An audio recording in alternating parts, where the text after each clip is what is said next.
me everything that happened. The first time I visited death row, I wasn't expecting to meet somebody the same age as me. From a neighborhood just like ours. Could have been me, Mama. But what you're doing is gonna make a lot of people upset. You always taught me to fight for the people who need the help the most.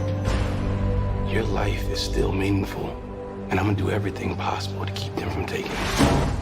You don't know what you're into down here in Alabama when you're guilty from the moment you're born. God. Mr. McMillan. We done here. Mr. McMillan, please.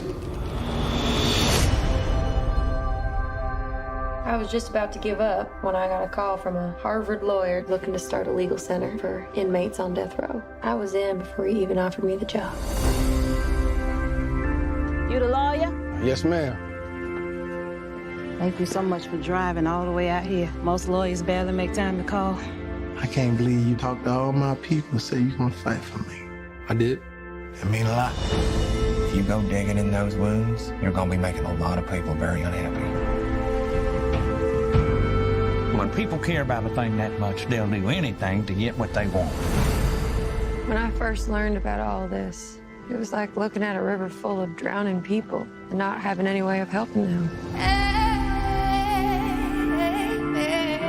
You ain't quitting, is you? No, sir. Each of us is more than the worst thing that we've ever done. I know what it's like to be in the shadows. It's my dad. He do nothing wrong. It's never too late for justice.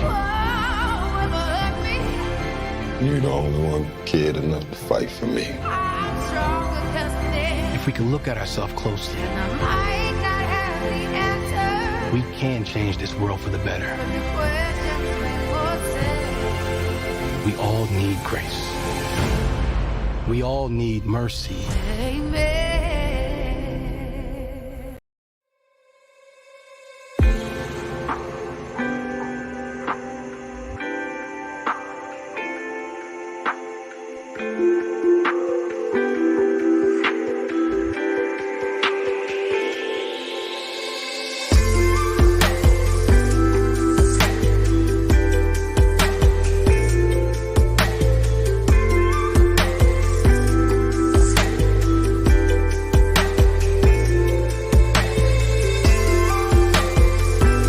Listening to the Not So Christian in Me show, starring Southern Girl.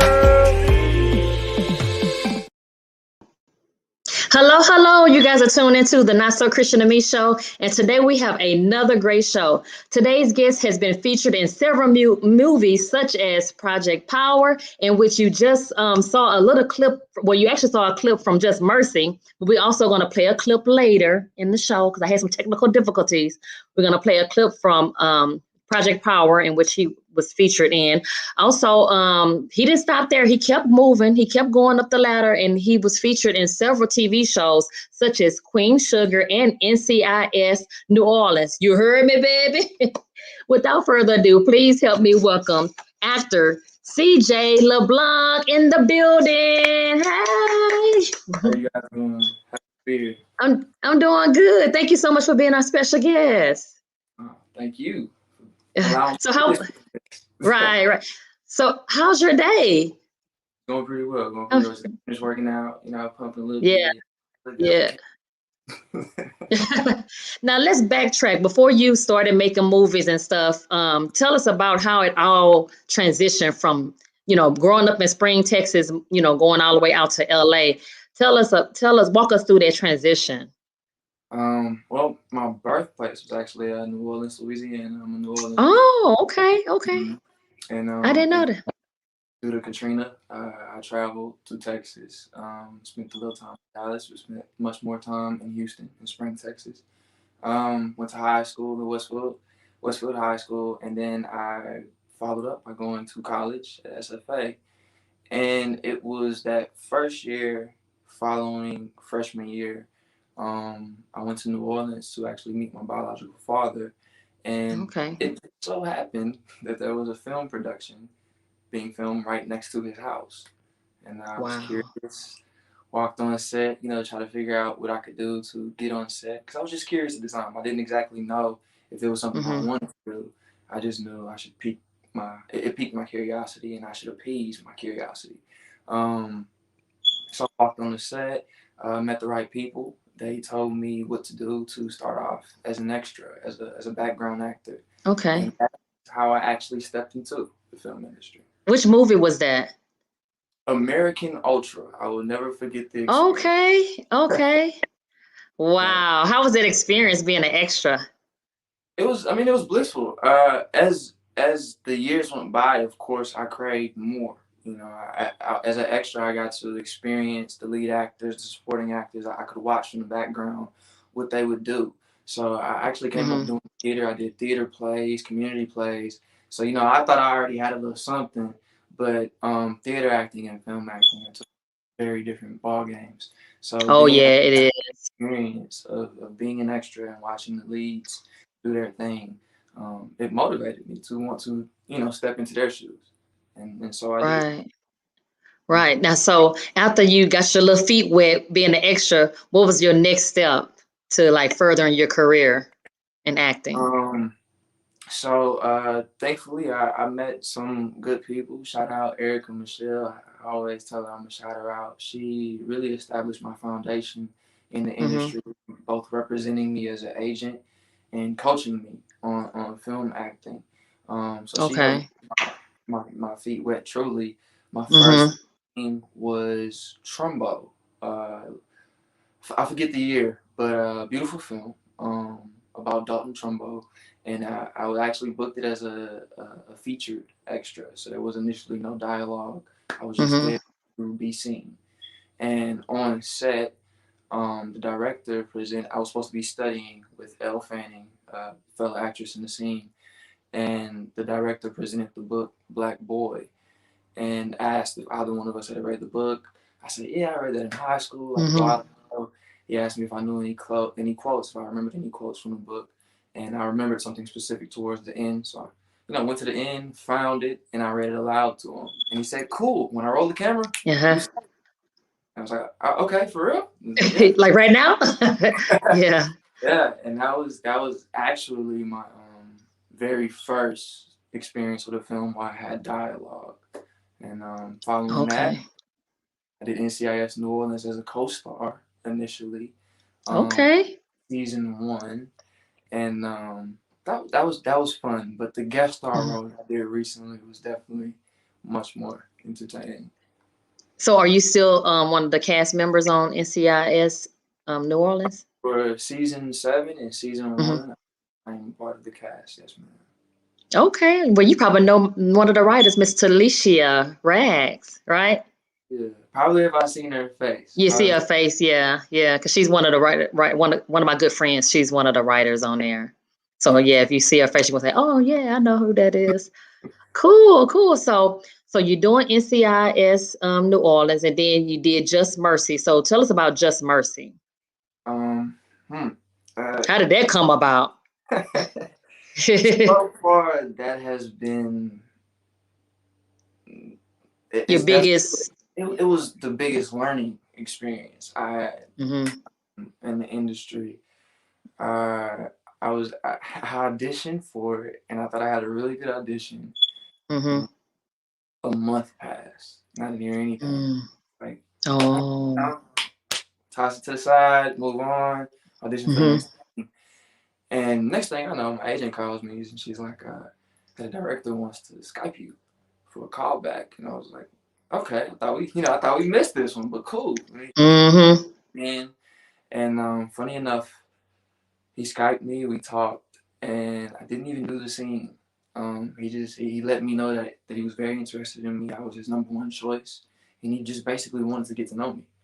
And that's exactly what took place. We just had a conversation, and following the conversation, I received the booking confirmation. And next thing I know, I was on set with the likes of Michael B. Jordan, Jamie Foxx, Daryl Brick Gibson, Brie Larson, beautiful cast.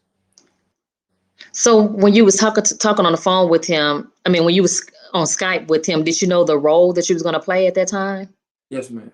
I knew I was auditioning for John McMillian. Yes, ma'am. Because sometimes you audition for a certain role, but you end up getting put in a different role. So that's why I was kind of curious about that. How did that pan out?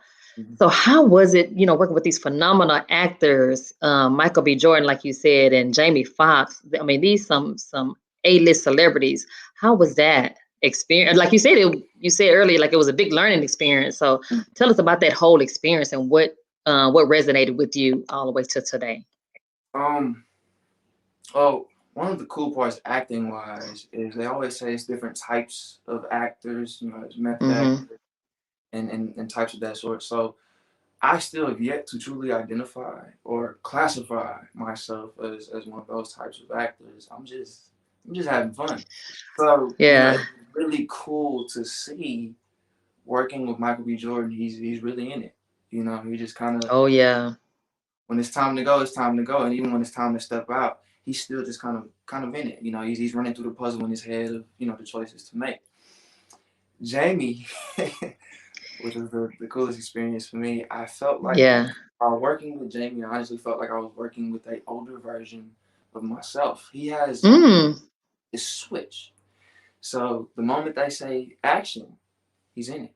100%. He has become somebody entirely different from himself. And the moment they say cut, he's immediately Jamie Foxx.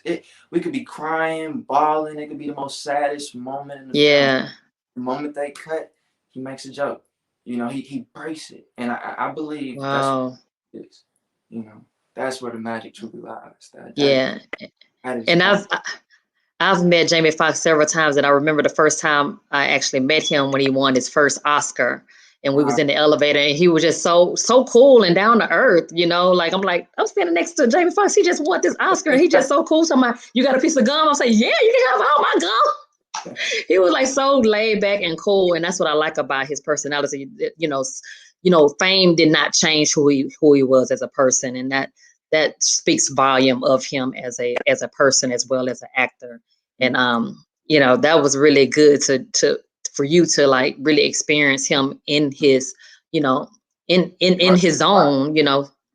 Yeah, and you pick up, you learned a lot of stuff from him along the way. And that's not your first time working with him either. You actually worked with him on Project Power. And I'm just now putting these two together now. I'm like, wait a minute, they was in both, because a lot of times you end up, actors end up working with working with the same actors from previous movies, which is really good because you guys already have that relationship. So you go when you going into these movies, you kind of already have that confidence, from the previous movie. So how did that come about, and how was your experience working on Project Power? Project Power was the most fun I've had on set. Because we got to do stunt training for a week, and I actually came up with martial artists, so I felt like I was most prepared for this part. So you learned some martial arts while you was on the set, or before you hit? You kind of already had that experience with it. Yeah, I came up doing Taekwondo. I forget the age in which I started very young though. I received the black belt, I want to say, in my early teens or tweens. I started over actually at my uncle's dojo, D.E. Chambers, in Spring, Texas, and the discipline was a bit higher, I would say. So that's why I feel like I really began to learn some things. But I've always been fascinated with martial arts. I mean, I think the first couple of movies I've watched outside of horror films, I love horror films, were Bruce Lee movies, were Jackie Chan movies, were Jet Li movies. I'm just fascinated with action on camera. So I don't doubt that, being that was a heavy part of my childhood, it's now to the acting world. So I'm excited to do a lot of action stuff. I feel like I'll be a pretty good action star. That's good that you have that background, because when you audition for these different roles, that's a plus right there. That's like almost like a triple threat almost when you add that on to that. You got the looks, you got the acting skills, and then you throw in that Kwando. Triple threat right there. So that's good that you have that as that experience to go along. And I'm pretty sure when you was in training at that time, you probably didn't even think you was gonna use that in acting. You know, you didn't think probably didn't think nothing of it at that time. It's funny. Movies influenced me doing martial arts, and now martial arts may actually influence me doing movies. Right. Okay. Okay. So let's move on and talk about TV shows. So you're in Queen Sugar. Like which episode? I mean, which season were you in Queen Sugar? I just was introduced in season 5, in episode. Okay.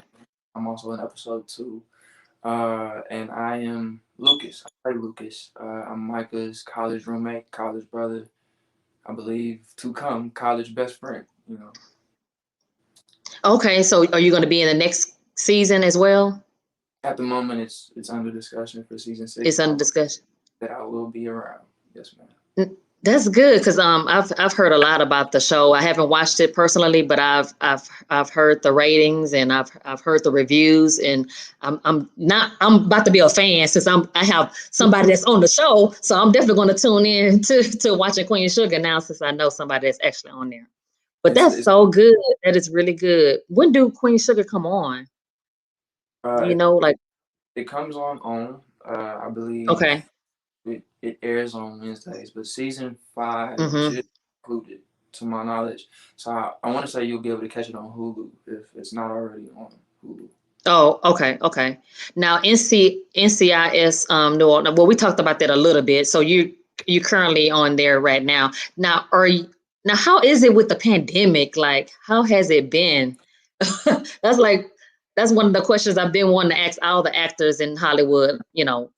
How has it been? I mean, I have some friends that work in the industry out there in LA, and they told me how difficult it's been. But I want to hear from an actor point of view. I've heard from from production side, but I want to talk to you about the acting side. How has it been? Well, my agent told me that I'm apparently blessed because I worked throughout the pandemic, while a lot of actors sadly were not. So often for auditions, we have to go into rooms. We have to, meet directors, meet producers, and audition in front of them physically. I have no problem with that. But since I've been in the industry, I love taping from home. I feel like I have a bit more freedom taping from home. Play around, taping from home. Just make some more choices that I probably wouldn't be able to make if I went into the audition room. Right. So, the pandemic forced pretty much every actor, whether you prefer to go in a room or tape, to tape from home. And that's my specialty. So I feel like the pandemic kind of just put me in my environment, Yeah. Being yourself too. Yeah. As far as like work goes, we test very frequently, even when we're not shooting, like prior to getting a wardrobe fitting or something like that. Like we have to test, at least 3 days before. We have to quarantine 14, before actually being around people. So they're taking all the right precautions to make sure everybody's healthy. That's good. That's good. And I know it can be a little challenging, going forward now with everything. It's just so much. It's just been crazy for everybody, from the White House all the way to people in the hood. It's like just really challenging for everybody. But we all try to make the best out of the situation. And for the most part, most people I've talked to, it's been a good thing for them. It turned out the opposite way. It actually, turned out to be a really good thing. Even for myself, I've met so many people virtually during this pandemic than I've done when it wasn't a pandemic, when I was like face to face to people. So it has its pros and its cons like any other situation. But I'm actually a fan of meditation, breathing exercise. Yes, absolutely. I feel like personally, COVID forced a lot of people to face themselves. Yeah, that's true. That's true. I think you probably did hear a lot of good things, for people out of COVID, because I feel like they were forced to be in this meditative state for roughly a year. And it might have sucked at first. They might have hated it. But as that time went on and they really look at themselves, pretty sure a lot of people learned, you know, Yeah, yeah. themselves internally, And, you know. right, You know, right. a few shells broke out of a few cocoons, you know, came out better. Mm-hmm. Better than before. That's true. It made people a better person, I think, Yeah. in the long run. It definitely made them look at things a little bit different and see themselves for who they really are. Because when you're in this world, sometimes you be consumed with the outside world so much you forget who you are as a person. So, like you said, you know, get in that meditation stage, you know, find out who you really are, break those layers, because we all have layers. So you were able to break those layers. What some of the things that you learned when you was meditating during the pandemic? Well, I've been meditating prior to the pandemic. Mm-hmm. Because Me I think too. Me I feel too. like I just stepped it up a notch. Yeah. yeah, I feel like, you know, COVID in general just really put Mm-hmm. me in my environment. Mm-hmm. I love me. You know, I have no Mm-hmm. problem in myself. So, as far as really what I learned, I got off all social media, you know, Mm-hmm. during the pandemic. I don't know if the pandemic was a direct influence, but I'm sure, you know, it had some sort of influence for why. But my major motivation, I look up to the likes of Denzel. That sounds probably super cliche, Mm-hmm. young black actors, but Yeah. I love Denzel Washington. My favorite actor is Nate Parker versus Tom Hardy. I love Tom Hardy as well. Um, but these guys are mysteries to the public eye. You know, you Yes. have to do a deep dive to discover what they're doing, what they're working on. Mm-hmm. You know, anything, whether it be personal or business, you have to really do a deep dive and figure it out. And I love that. I feel like it's one of Yeah. the main reasons I look out for a Denzel Washington movie. Mm-hmm. You know, because he is. They say distance makes the heart grow fonder. I believe in that Right. wholeheartedly. Yeah. Yeah, it definitely keeps you grounded, like we said over the phone. It definitely keeps you grounded. And Yeah. Have you? outside of the film industry, go ahead. Oh no, go ahead. Outside of the film industry, life wise, I've been off everything for a while now. I'd say roughly 6 to 8 months. Like it's been a minute, and I've forgotten. Like, and I'm remembering what it's like to actually live. You know, as a human. Yeah. Type this, type that. You know, voice message this, but it's real Mm-hmm. for people. I feel like that's slowly dying out with us. Like even dating. Men and women don't really meet organically anymore. Naturally, it's Yeah. dating apps. You know, and Mm-hmm.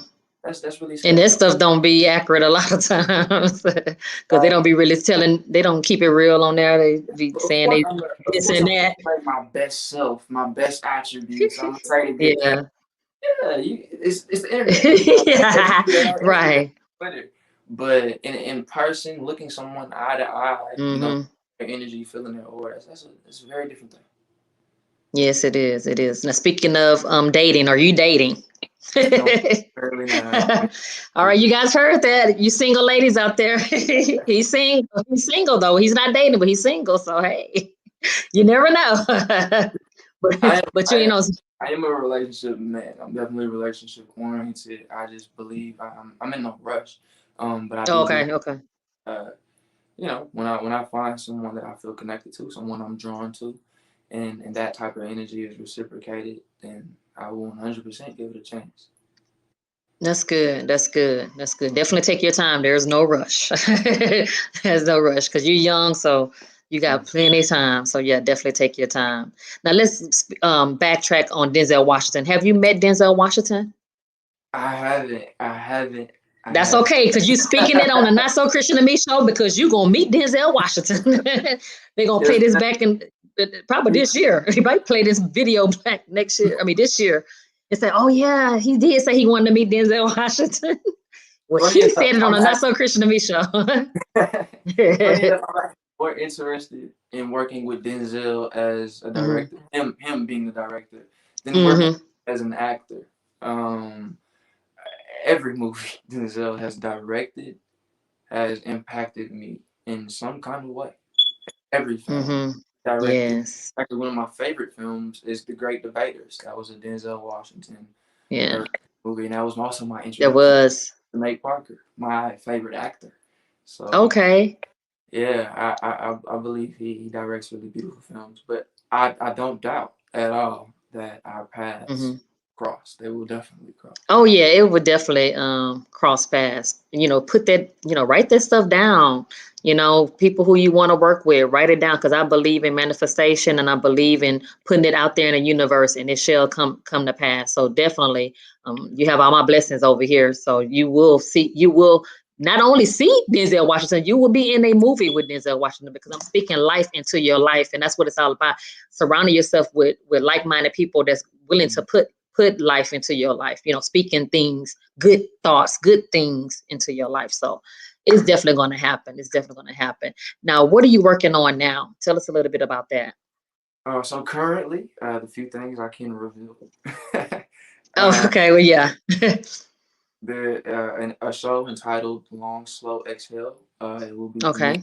BET and following up on Paramount Plus. Okay.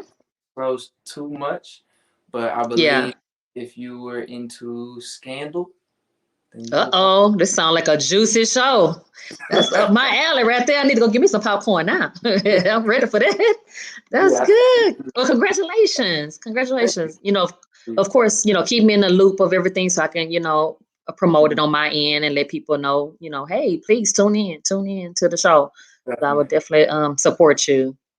That's cool. That's cool. Oh, yay. So one more. Okay, one more. Oh, look at you. You busy.